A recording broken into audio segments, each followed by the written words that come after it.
Al-Fatihah. Terus nak salam dianggap pidato, mungkin dianggap kampanye malah repot. Langsung awas mawis. Kulo diminta panitia untuk bikin judul. Terus judul kulo adalah keistimewaan mukjizat Al-Quran. Kersane akurat nih kulo betul kerpean. Jadi otoritatif. Karena kalau dalam pendapat ulama, kalau seorang mubalek atau seorang ulama atau siapa saja kok ngomong tanpa teks itu dia tersangka sebagai musyarek. Musyarek itu menandingi syariatnya Rasulullah SAW. Dengan pikiran-pikirannya, dengan jargon-jargonnya. Jadi itu masalah besar kalau dalam tradisi ulama karena pikirannya tidak musalsal, tidak ada silsilahnya ila Rasulillah SAW. Makanya saya meskipun banyak orang percaya ngaji di mana-mana itu bawa kitab. Satu ya tadi niat ngerpek tadi supaya saya dulu masih ingat zaman di sarang itu kalau tes itu banyak yang bawa kitab. Ketika ditanya, ini namanya ngerpek? Enggak Pak, mutolaah itu tanpa batas. Jadi mutolaah itu kapan saja. Yang agak kriminal itu kasus ujian nasional. Itu ada seorang guru SD, ini kisah nyata, ingin membocorkan ujian apa? Nasional, itu kan jelas kriminal ya. Si guru SD tadi berdalih gini, wong ujiannya mungkar nakir saja dibocorkan, apalagi ini ujian negara. Karena semua kiai itu kan mengajari kita marrobuka waman nabi, itu kan mengecewakan mungkar nakir, artinya kan membocorkan ujian. Singkat cerita kiai tadi itu, guru tadi, kalau nggak percaya tanya Gus Bah. Akhirnya rombongan guru SD tanya ke saya, apa betul Gus ujian boleh dibocorkan? Analoginya kiai-kiai bocorkan ujiannya siapa? Mungkar nakir. Karena saya ya NKRI harga mati, saya bilang tertawa-tawa. Kalau saya jawab nggak kriminal dimarahin polisi. Kalau saya jawab kriminal, analoginya dengan mungkar nakir memang yang membocorkan itu apa? Nggak usah diteruskan, kalau saya bilang boleh nanti jadi kriminal. Dan agama ini adalah analogi itu kias. Sehingga saya di sini insya Allah serius sekali membawa makalah mukjizatnya Quran. Kenapa demikian? Memang saya merasakan dan semua yang hadir di sini pasti merasakan bahwa mukjizatnya Quran itu luar biasa. Sehingga kita satu-satunya umat yang nggak ditunggui Rasul. Tapi kualitas iman kita insya Allah menyamai periode-periode sahabatnya Rasulullah SAW. Tapi syaratnya tadi ya, dengan pikiran yang sama, dengan teks yang sama, dengan rasa yang sama, dengan kejiwaan yang sama. Caranya gimana supaya sama? Kita harus terus membaca teks. Teks itu mengingatkan kita. Misalnya begini, yang dikatakan mukjizat itu kan sesuatu dahsyat yang dalam nalar manusia itu enggak mungkin terjadi. Misalnya ontanya Nabi Soleh keluar dari batu besar, itu kan satu peristiwa yang akal manusia tidak sampai. Begitu juga tongkatnya Nabi Musa membelah Laut Merah, yang akal manusia itu tidak sampai. Tapi pikiran itu menurut mazhab kita yang waras ini, saya ulang lagi, kita yang waras itu pikiran kriminal, itu salah. Saya ulang lagi ya, kita semua kan umatnya Rasulullah SAW. Semoga benar-benar umatnya Nabi, bukan Islam yang kumat. Karena orang Islam itu pilihannya hanya dua, kalau nggak bersatu semat Islam ya Islam yang kumat. Kumat itu agak gitu, namanya kumat dalam bahasa Jawa. Begini, saya ulang lagi ya. Yang dikatakan mukjizat itu amrun khariqun lil adat, sesuatu yang luar biasa. Kemudian dalam tanda kutip yang manusia itu tidak mampu. Sehingga itu dikatakan mukjizat, seperti tongkatnya Nabi Musa dan untanya Nabi Nuh yang keluar dari batu apa? Besar. Kalau kalian ingin jadi wali, pikiran seperti itu udah akan jadi wali. Gagal itu di KPU gagal. Jadi nggak usah sampai MK, di KPU sudah gagal. Kenapa demikian? Pertanyaannya begini. Memangnya sesuatu yang wajar kita lihat keseharian itu dalam kemampuan manusia? Saya ulang lagi, memangnya sesuatu yang biasa saja, yang normal saja itu dalam kemampuan manusia? Tidak juga kan. Manusia bisa nggak bikin unta? Yang wajar saja, yang lewat indukan Bisa enggak? Enggak kan? Manusia bisa bikin laut enggak? Enggak kan? Jadi kalau mukjizat itu dengan definisi sesuatu yang manusia tidak mampu, memangnya keseharian alam ini manusia mampu? Enggak juga kan? Nah, karena agama Islam dengan logika itu, Rasulullah Shallallahu Alaihi Wasallam menolak mukjizat yang seperti itu. Ya, menolak mukjizat yang seperti itu. Makanya saya bilang pikiran pertama tadi itu kriminal, karena itu ditolak oleh Rasulullah Shallallahu Alaihi Wasallam. Karena ya itu tadi, kalau itu dituruti, lama-lama kita tidak tahu kedahsyatan ciptaan Allah keseharian. Makanya ketika Rasulullah diminta laula utiya mislama utiya Musa, ya Muhammad itu punya mukjizat kayak tongkat Nabi Musa. Kasolihin Nuh, kasolihi soleh. Apa karena koti apa?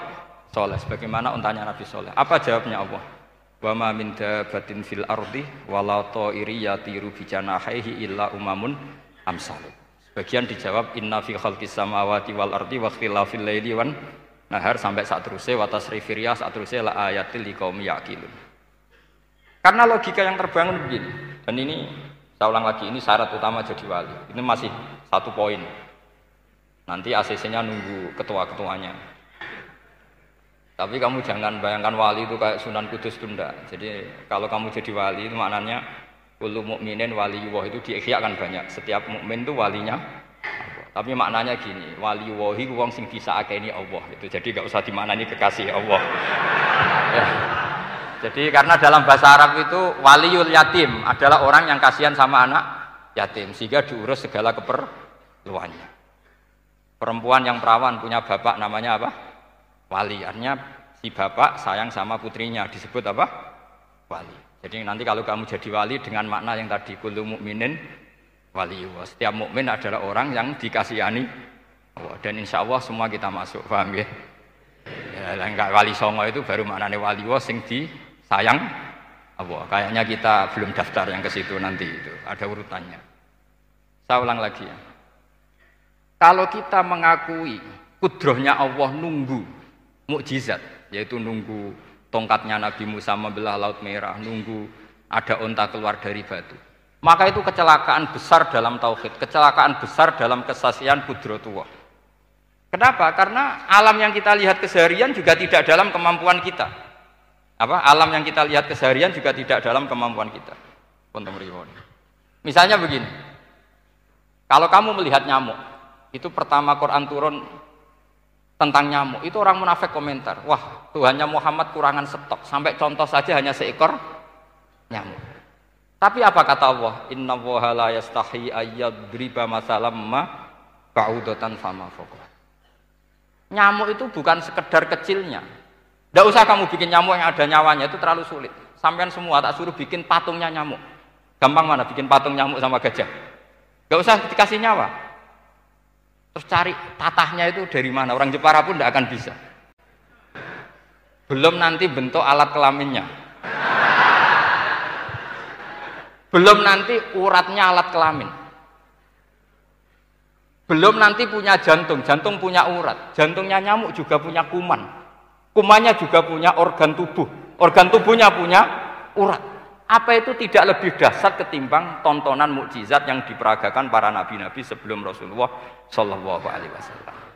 Maka sebetulnya ketika Quran saya katakan mukjizat ila yaumil qiyamah adalah pertunjukan Allah bikin nyamuk. Innallaha la yastahi ayyadriba mathalam ma ba'ud. Itu bagi orang alim percontohan nyamuk itu lebih dahsyat ketimbang percontohan mukjizat Nabi Musa membelah Laut Merah. Juga lebih dahsyat ketimbang pertunjukan Nabi Soleh ketika mengeluarkan unta dari apa?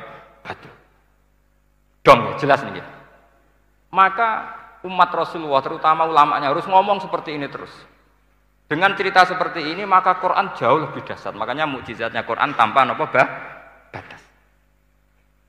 Jelas ya. Makanya kita harus bertobat secara masif mengatakan kedahsyatan adalah nunggu sesuatu yang khariqun lil adat. Bahwa yang kita lihat keseharian adalah semua di luar kemampuan kita. Lah kita ini kan keliru, yaitu tadi, wah onta keluar dari apa? Batu.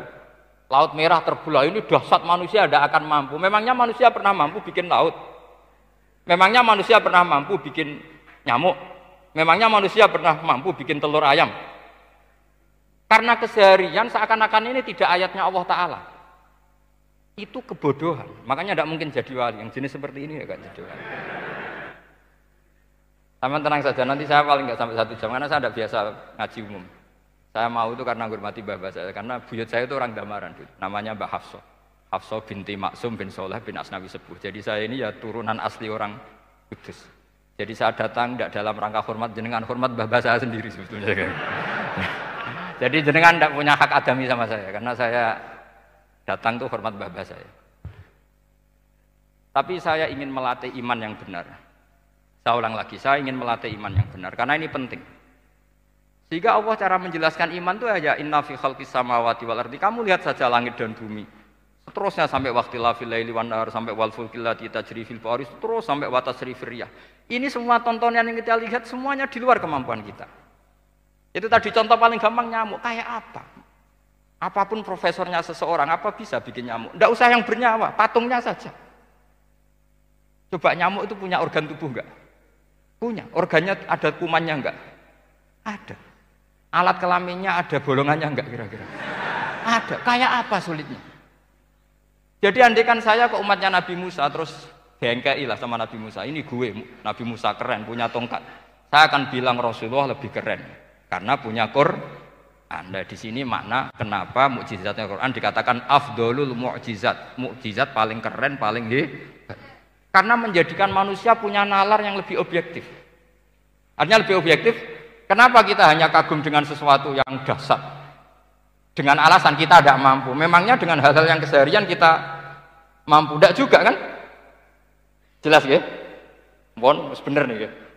Mohon bener di mana ini? Mohon gini malam slide didandani bareng-bareng. Mohon bener ya?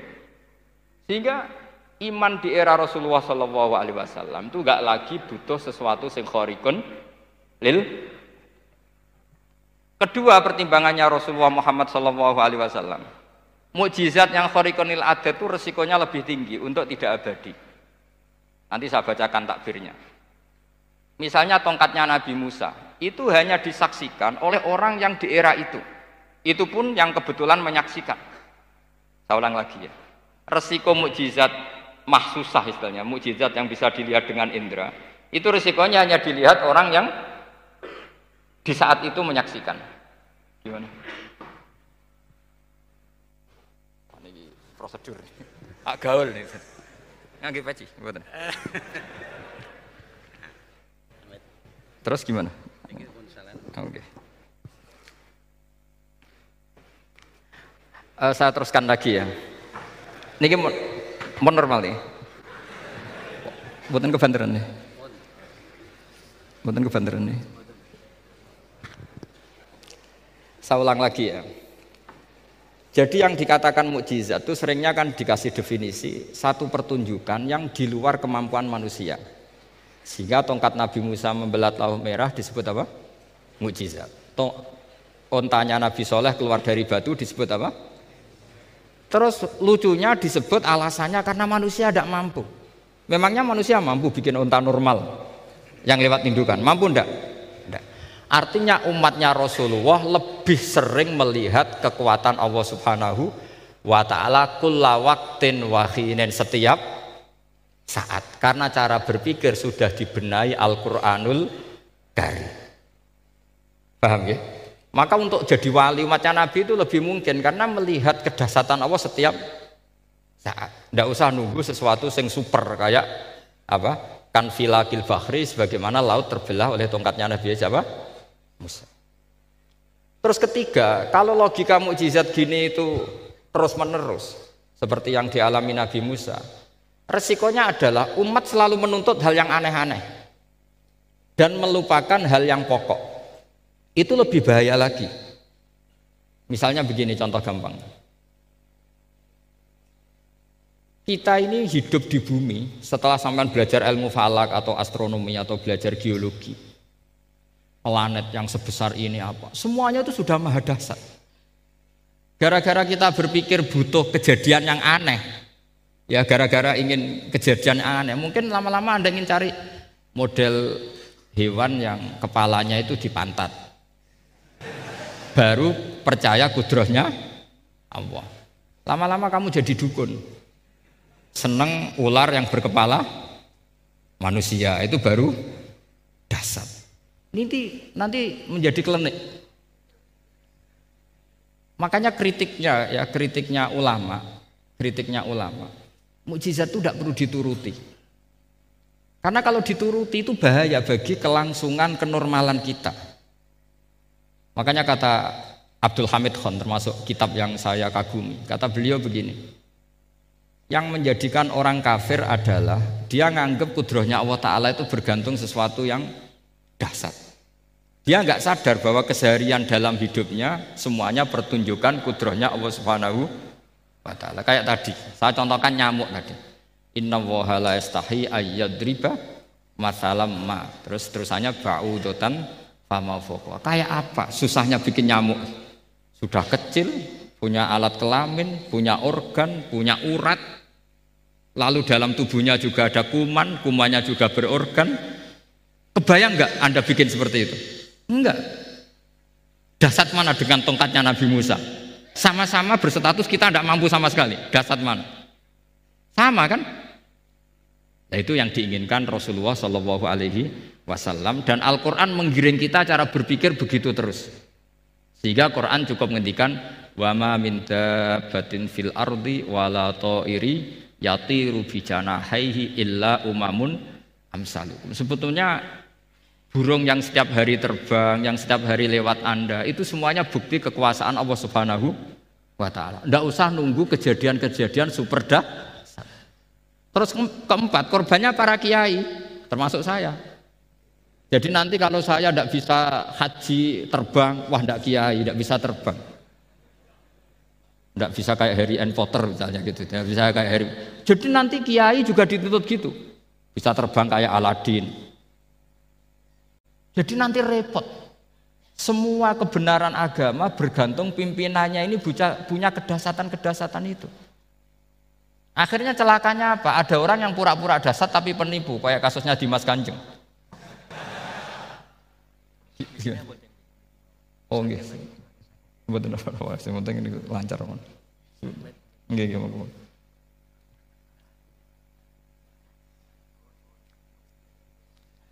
Jadi makanya nanti itu saya akan memberi penjelasan tentang apa?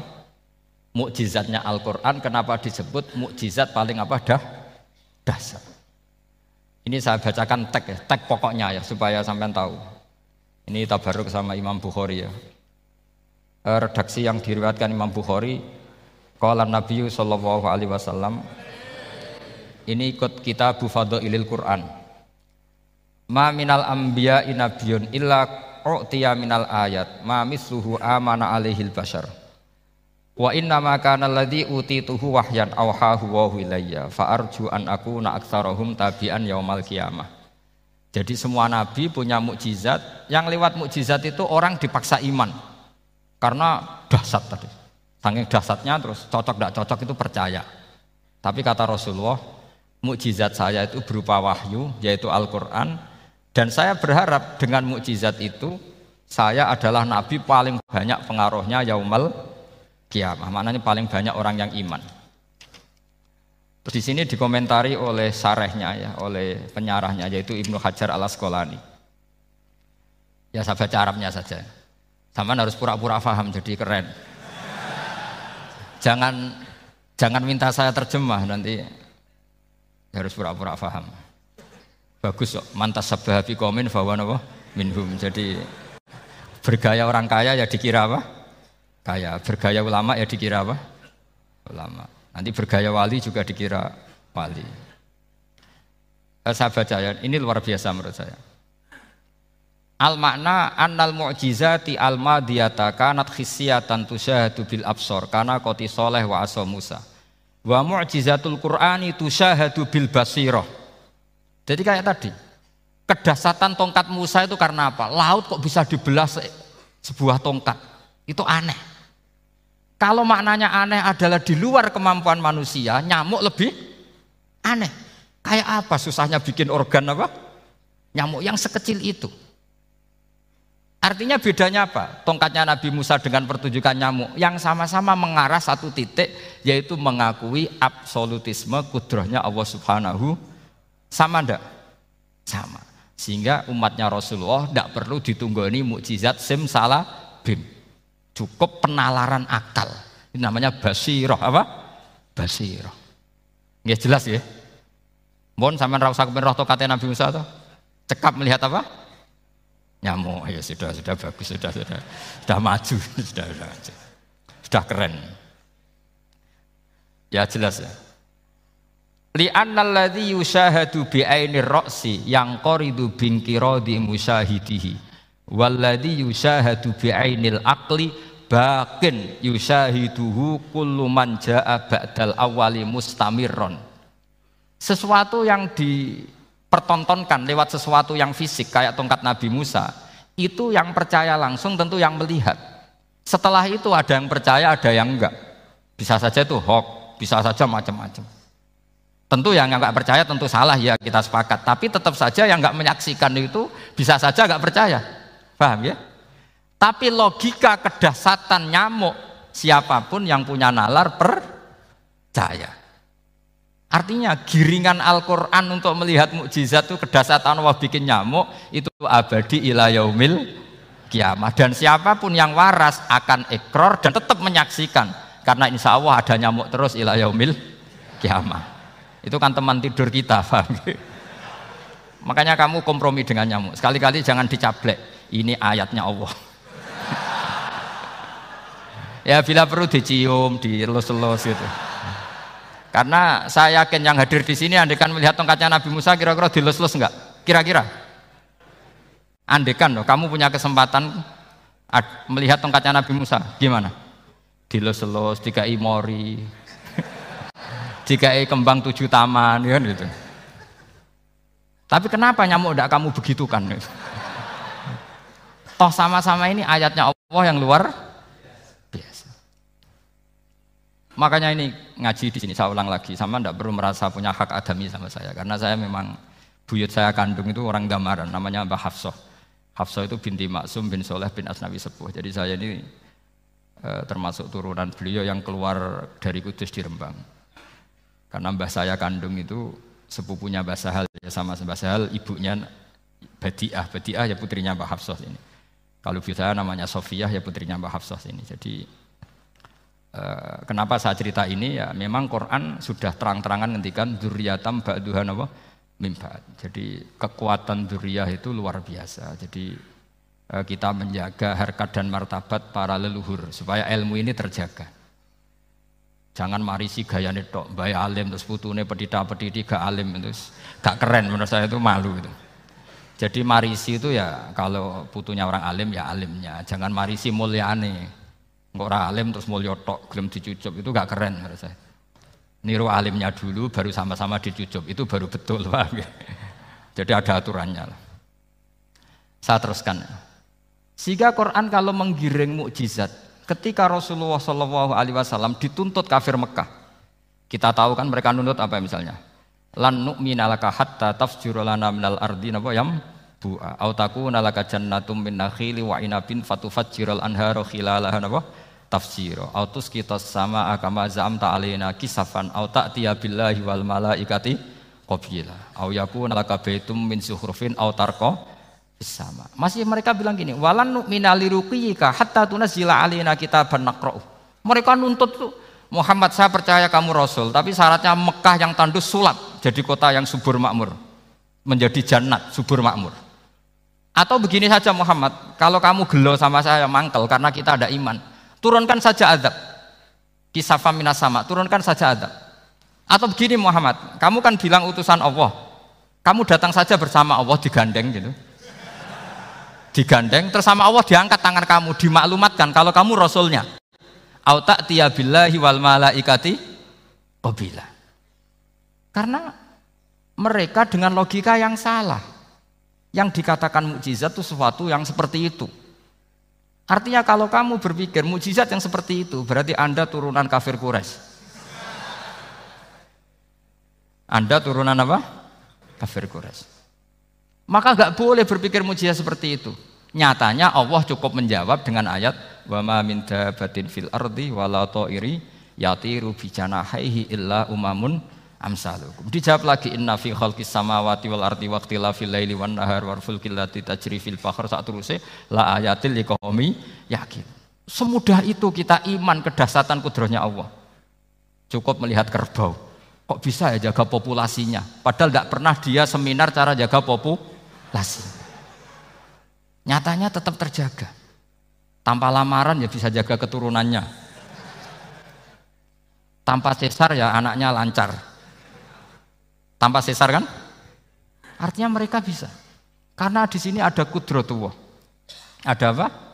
Ada kudratullah. Nah, kalau iman seperti itu, Anda baru betul. Yaitu yang disebut Allah ya tanazzalul amru bainahunna lita'lamu annallaha ala kulli syai'in qadir wa annallaha qad ahata bikulli syai'in ilma. Semua urusan di alam raya ini hanya Allah ingin mempertontonkan bahwa saya kuasa. Jadi tidak perlu nunggu yang aneh-aneh. Sehingga andaikan saya ketemu Nabi Musa dan ketemu Rasulullah Muhammad SAW, pasti saya milih Nabi Muhammad sebagai ketua.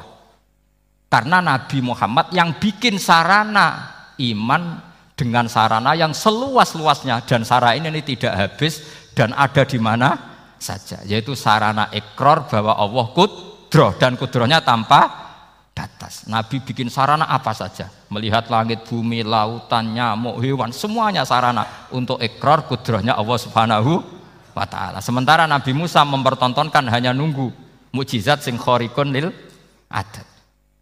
Paham ya? Makanya wajar kalau Nabi bergelar Afdolul Ambiya Sayyidul Awwalin wal Akhirin. Karena memang lebih efektif cara menggiring supaya orang iman. Sekarang sudah tahu kenapa Nabi jadi Sayyidul Awwalin wal Akhirin? Sudah ya? Mungkin kemarin-kemarin tahu, tapi gak tahu logikanya. Pokok iman. Selewat ke musola ngaji iman. Itu iman yang kurang betul itu, karena tanpa nadzor. Itu namanya taklid yang statusnya mukhtalaf alaih, masih disidangkan di MK, paham ya? Iman. Jadi iman taklid itu iman yang masih disidangkan oleh para ulama. Ada hakim yang bilang sah, ada hakim bilang tidak sah. Tanya anak-anak Qudsiyah. Imanul muqallid itu mukhtalaf alaih apa mujma' alaih? Mukhtalaf alaih. Kalau imanu ahli nadzar mujma' alaih. Insyaallah barokahnya ngaji ini semuanya min ahli nadzar, apa? Min ahlin, jangan amin sudah jadi, ini sudah jadi ini. Kalau amin kan masih berdoa, bisa makbul bisa ndak boleh iman kok. Ayo iman kepada Allah dan Rasul, amin, ndak boleh. Sesuatu yang pasti ndak boleh diamini, itu kan jadi kacau nanti. Harus bilang apa? Sami'na wa ta'na. Nanti lama-lama kamu disuruh Allah, ayo sholat, amin. Ndak boleh, jadi amin itu ada itu. Ada aturannya.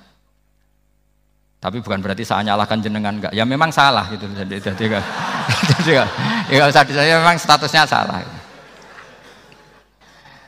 Ya saya ulang lagi ya.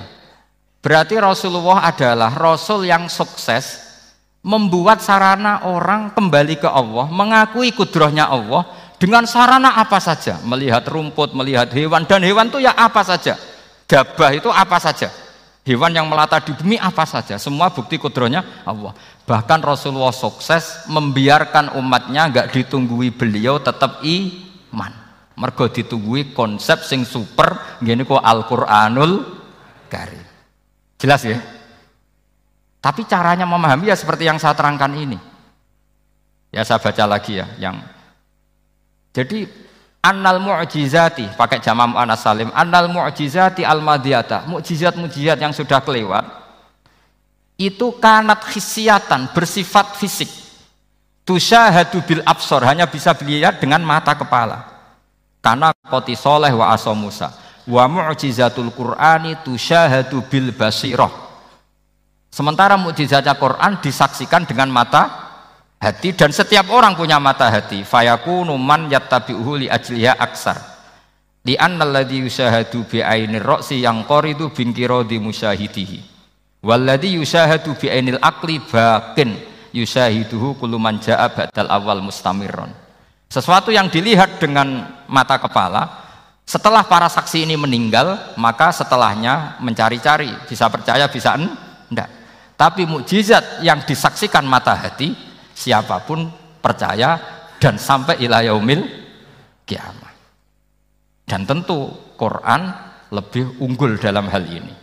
Dan insya Allah kita semua adalah ahli Quran. Yaitu harus punya kesimpulan falamma tabayyana lahu qala a'lamu annallaha ala kulli syai'in qadir. Sebagian ayat wali ta'lamu annallaha ala kulli syai'in qadir wa annallaha qad ahata bi kulli syai'in ilma. Itu kenapa mukjizat Al-Qur'an dasar.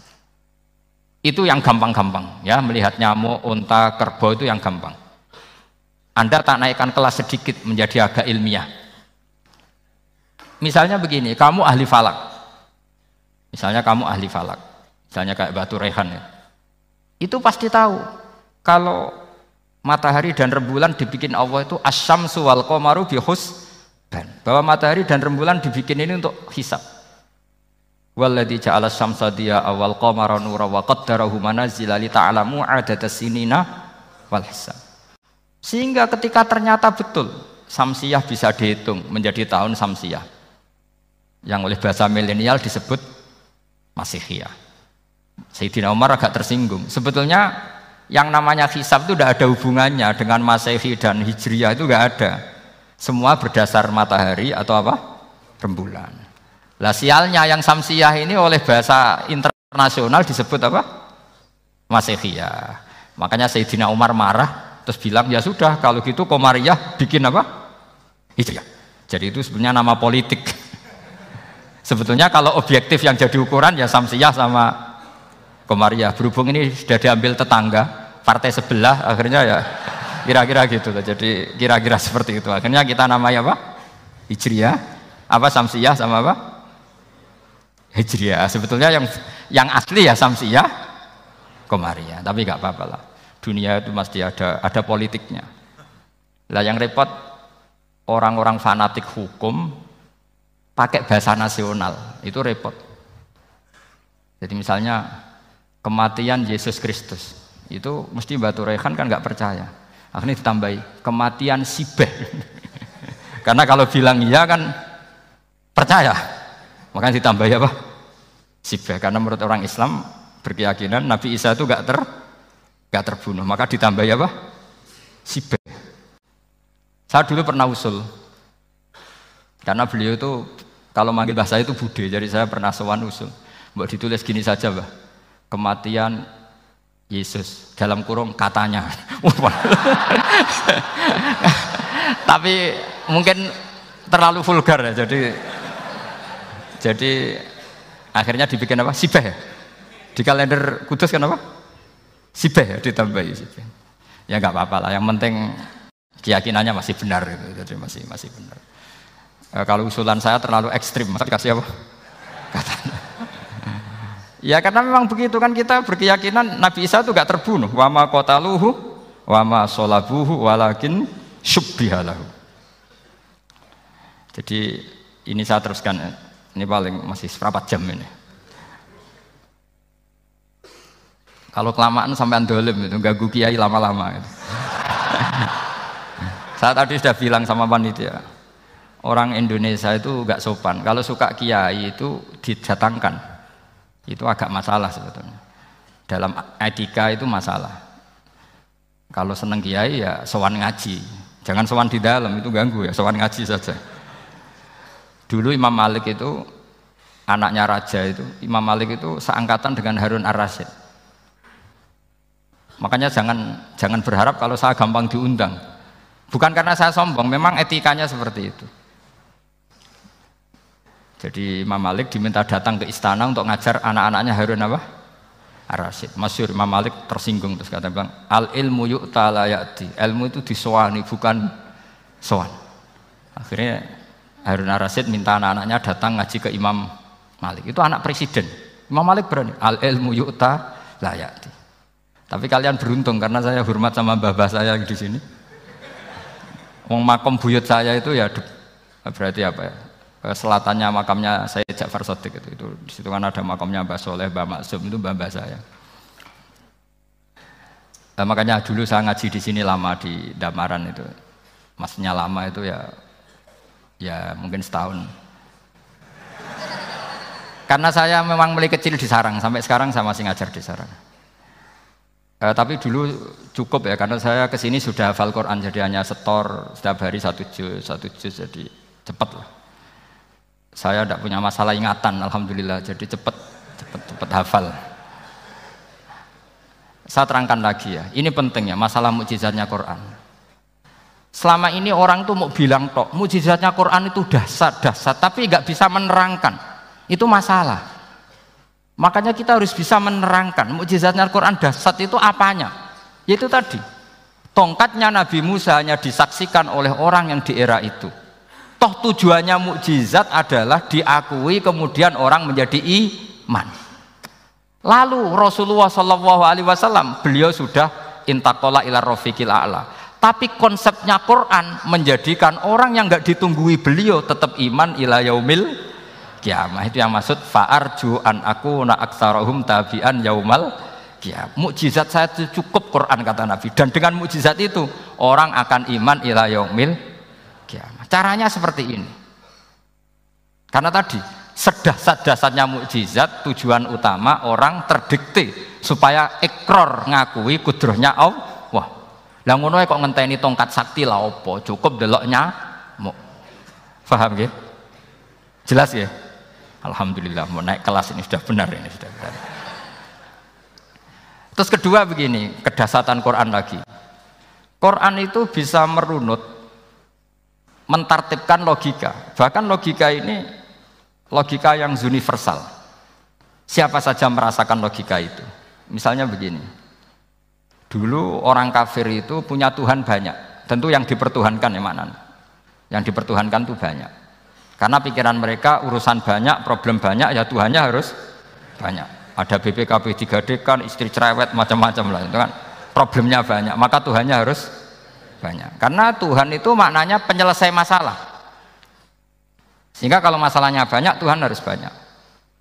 Ketika Rasulullah membawa konsep satu Tuhan, mereka janggal. Makanya mereka bilang, aja'alal alihata ilaha wahida inna hadza lasyai'un ujab. Masa Tuhan satu? Ini aneh, nggak bisa. Tuhan harus banyak, karena masalah kita banyak. Itu terpatri, di otak mereka terpatri. Lalu Nabi dengan santai diajari Allah menerangkan. Andaikan kalian punya majikan banyak dan perintahnya beda-beda, kamu suka enggak? Ya enggak suka, mat, enggak enak. Punya majikan banyak itu udah enak. Milih mana majikan banyak sama satu? Satu aja, mat. Tuhan kamu adalah majikan kamu. Kalau banyak kamu bingung. Ya mat, satu aja mat. Itu segampang itu. Jadi menggiring, Tuhan itu kan bos kita, tuan kita. Kalau banyak berarti yang memerintah kita banyak, dan bisa konflik bos-bos kita ini karena berebut anak buah tadi. Akhirnya mereka, kalau kamu punya majikan banyak dan perintahnya beda-beda, semuanya minta dilayani, kamu pusing enggak? Ya pusing, mat. Minta mana? Majikan banyak sama satu? Satu saja Muhammad. Ya Tuhan kamu adalah atasan kamu, maka harus satu. Mereka faham. Oke mat, Tuhan satu. Itu yang dimaksud dorobawaw matalar rojulan fihi syuraka umutasyakisuna wa rojulan salamal lirojul hal yastawiyani masalah. Langsung alhamdulillah. Karena mereka yang paling bodoh pun faham dengan logika itu, faham. Kalau Tuhan banyak, perintahnya banyak, kita repot. Maka Allah bikin satu masalan, yaitu rojulan fihi syuraka umutasyakisuna wa rojulan salamal lirojul. Satu lelaki, satu bos, satu perintah. Kayak apa mudahnya Allah. Kemudian mereka tetap menuhankan Lata, Hubal, dan Uzza. Karena mereka dipertuhankan. Sebenarnya nggak pernah Tuhan, tapi dipertuhankan. Allah memberi contoh itu sederhana sekali. Wa daraballahu mathalan rajulaini ahaduhuma abkam la yaqdiru ala syai'in wa huwa kallun ala maulah aina ma yuwajjihu la ya'ti bi khair hal yastawi huwa may ya'muru bil adl. Kata Rasulullah, Lata itu menurut kamu apa? Ya Tuhan kami. Muhammad, Hubal ya Tuhan kami. Uzzah ya Tuhan kami. Lalu kalau mereka kotor ya saya mandikan. Kalau hidungnya coplok ya saya tata. Terus kata Rasulullah begini, Kamu mau nggak punya budak atau pembantu yang buta, tuli, bisu? Kamu mau nggak punya pembantu? Pembantu loh ya, pembantu itu budak zaman dulu. Kamu mau nggak punya pembantu yang buta, yang tuli, yang bisu? Wah gak doyan mat, nggak apa pembantu ngono. Lah pembantu saja kamu tidak mau yang gitu kok malah punya bos begitu. Orang yang tuli, yang bisu, yang kopok, jadi pembantu saja nggak layak kok malah jadi pangeran. Paham ya? Arca dan berhala itu kan nggak bisa apa-apa. Kamu mau gaji ngasih THR pembantu yang kopok, bisu, picek, mau? Wong jadi pembantu saja nggak sah kok mau jadi apa? Tuhan atau jadi majikan. Jadi Allah bikin contoh gampang sekali. Wadharaba mathalar rajulaini ahaduma abkam la yaqdiru ala shay'in. Enggak bisa apa saja. Wa wakallun ala maulah, anane ngrepoti tok. Ainama yuwajjihu la yati bi khair. Mudah sekali. Akhirnya mereka berbondong-bondong iman karena logikanya ditata oleh logika Al-Qur'an. Makanya agama ini sebenarnya nggak pernah datang dengan kekerasan, itu tidak pernah. Bil hujjah, dengan argumentasi. Itu disebut qul falillahil hujjatul balighah. Nah, sekarang orang rapati soal argumentasi, senengane neror. Itu rapati ngaji.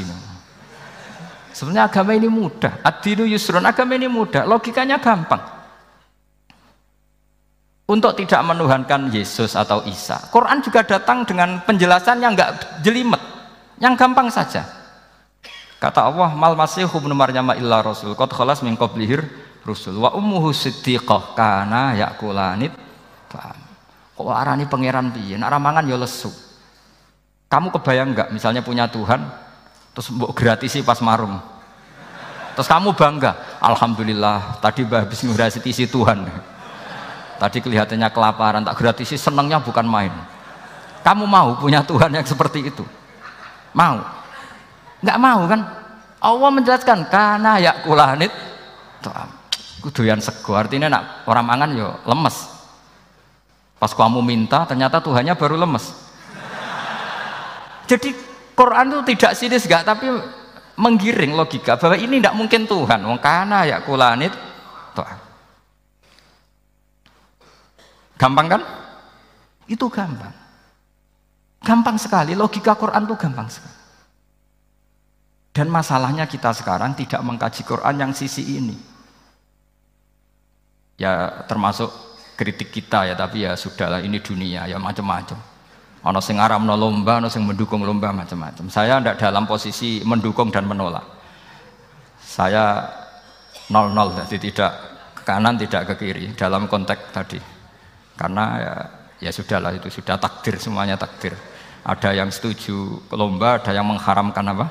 Lomba. Tapi sebetulnya kalau kita berpikir Quran diturunkan ya untuk yang saya terangkan ini, menjaga logika agama al-hujjah al-balighah ila yaumil kiamah. Karena kita tidak perlu tongkat lagi Nabi Musa, nggak perlu ontanya Nabi Soleh. Cukup dikawal aturan-aturan iman yang cukup mudah dan kita temukan di mana saja ayat-ayat itu.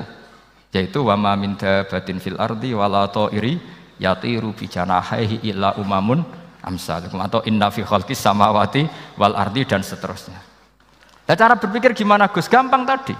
Kalau tongkat Nabi Musa membelah laut adalah hal yang kita tidak mampu. Memangnya kita mampu bikin langit bumi? Tidak mampu kan? Berarti ini sudah cukup menjadi ayat kekuasaannya Allah. Jelas kan? Maka mukjizat Quran ini mengawal umatnya Rasulullah SAW ila yaumil kiamat dengan logika seperti itu. Saya ulang lagi, dengan logika seperti itu. Maka ulama enggak boleh berhenti seperti saya ngomong terus seperti ini. Makanya ngendikane Allah, lam yakunil ladzina kafaru min ahlil kitabi wal musyrikina munfakina hatta ta'tiyahumul bayyinah. Bayyinah itu apa? Rasulun minallah yatslu suhufam mutahharah.